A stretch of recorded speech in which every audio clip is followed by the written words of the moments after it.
In this election, at this defining moment, change has come to America. The white middle class bought my story. The son of a Kenyan goat herder who is above politics. And I became America's first affirmative action president. My real father was right. Frank Marshall Davis Jr. could not have won. But Barack Hussein Obama II could lead America to socialism. This victory alone is not the change we seek. It is only the chance for us to make that change. It was a great achievement for Bill Ayers, too. He and his father had nurtured my career for 27 years. Bill and I were in Grant Park. The 60s were a springboard for this election and changing direction of this country. We need a revolution in this country. We can do it in stages. It doesn't have to be all at once. Yes, we can.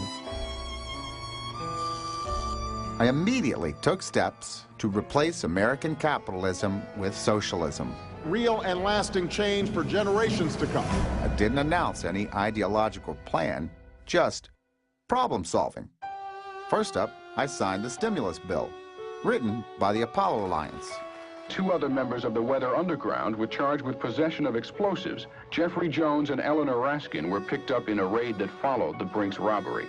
To me and my comrades, the federal government was just a large foundation for funneling money to our socialist front groups. In the Marxist model, government control of the economy is essential. That's why a takeover of General Motors was a dream of my real father. The insurance companies are going to have to abide by some basic rules of the road that exemplify a sense of fairness. National health care is a socialist tool to eliminate the classes. That's why poor quality, long waits, and higher taxes don't matter. The American people are seeing massive government intrusion in almost every area of their lives. Government take over banks, taking over auto companies, their health insurance. And they see these czar positions being handed out like candy suckers. No more secrecy. That's a commitment I make to you as president. Next, I centralized power with me. Because of the critical importance of this work, I will personally select this official.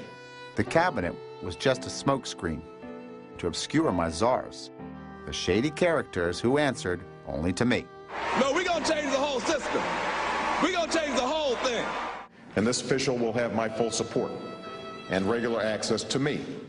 Not to Congress or the American people. Czars are usually Russian, imperialists, not Democrats. I told Eric Holder to ignore the laws I didn't like or go around them, like the DREAM Act and the Defense of Marriage law.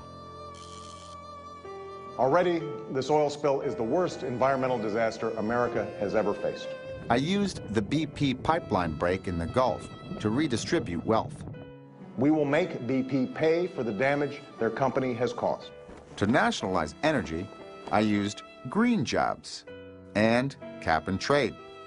And I vetoed the Keystone Oil pipeline from Canada. According to my father, America was not an honorable and generous nation that had rallied to defend freedom. There have been times where America's shown arrogance and been dismissive, even derisive. America was an arrogant, imperialist oppressor that controlled the world, and we owed them an apology.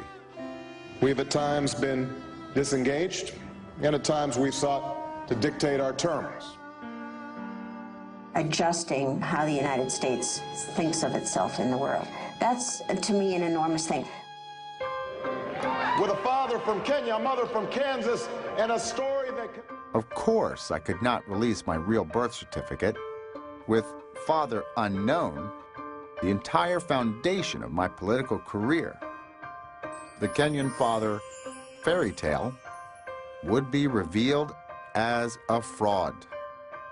Investigators would uncover the identity of my real father, Frank Marshall Davis, and connect the Marxist dots of my life history and politics.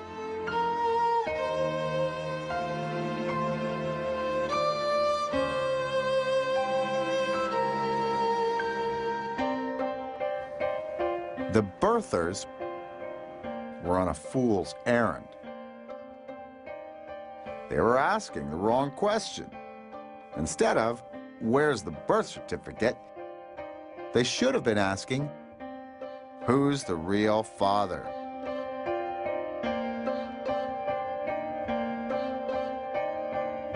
But Osawatomie, this is not just another political debate. I opened my re-election campaign with an attack on capitalism in Osawatomie, Kansas, home of the Weather Underground newspaper of the same name. Those at the very top grew wealthier from their incomes and their investments, but everybody else struggled. That is the height of unfairness.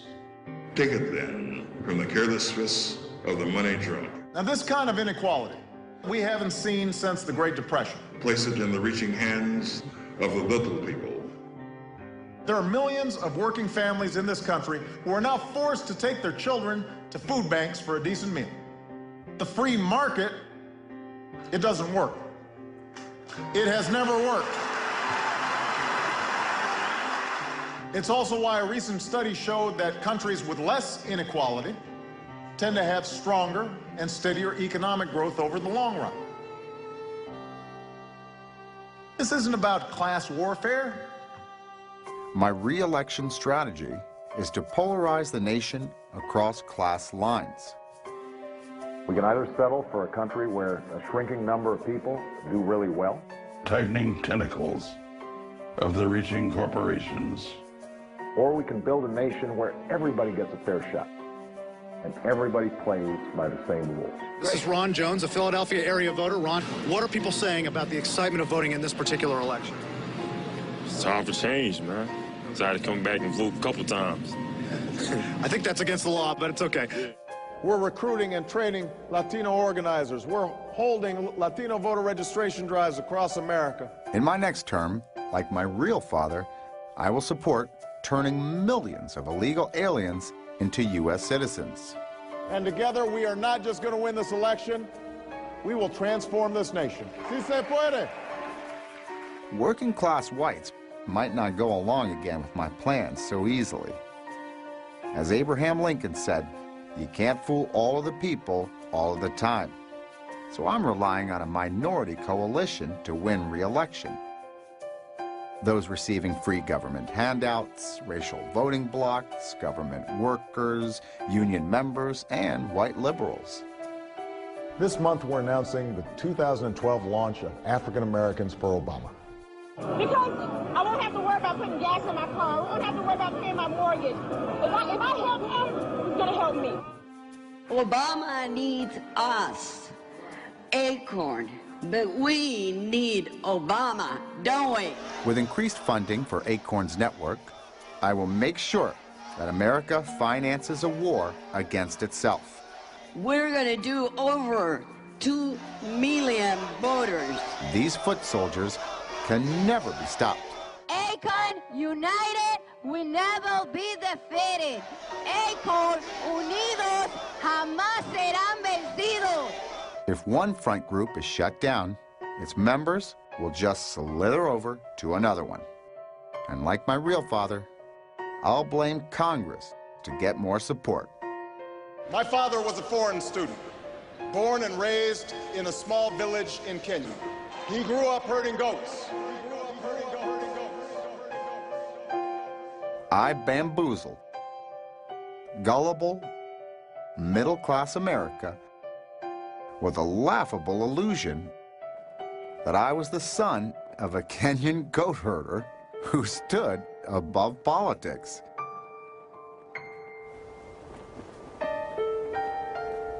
They bought into silly, meaningless slogans like hope and change and yes, we can.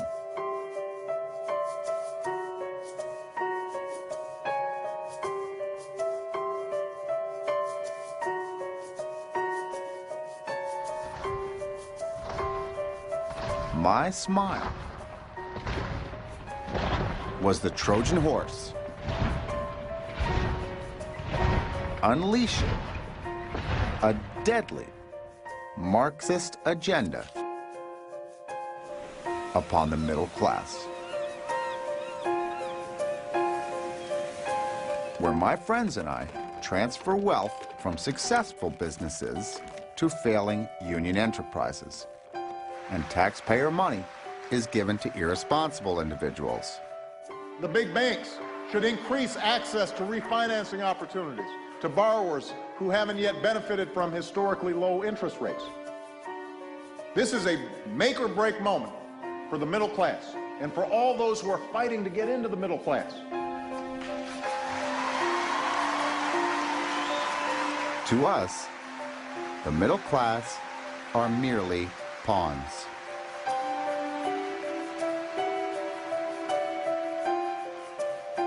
Socialist economies don't have a middle class.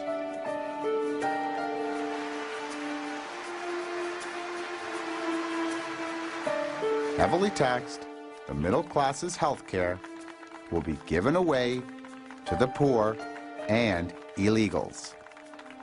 Their employers will be taxed and regulated out of business. Middle America's retirement will evaporate into a bankrupt socialist state. And the middle class will disappear.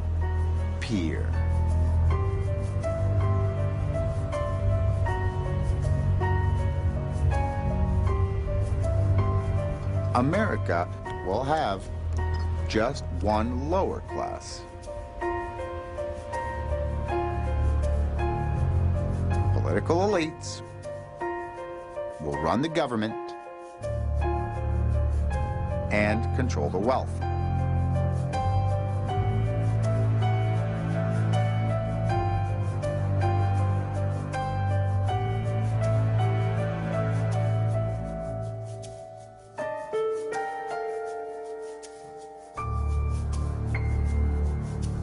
And America will be irreversibly socialist without ever realizing how it happened. These are my dreams, the dreams from my real father.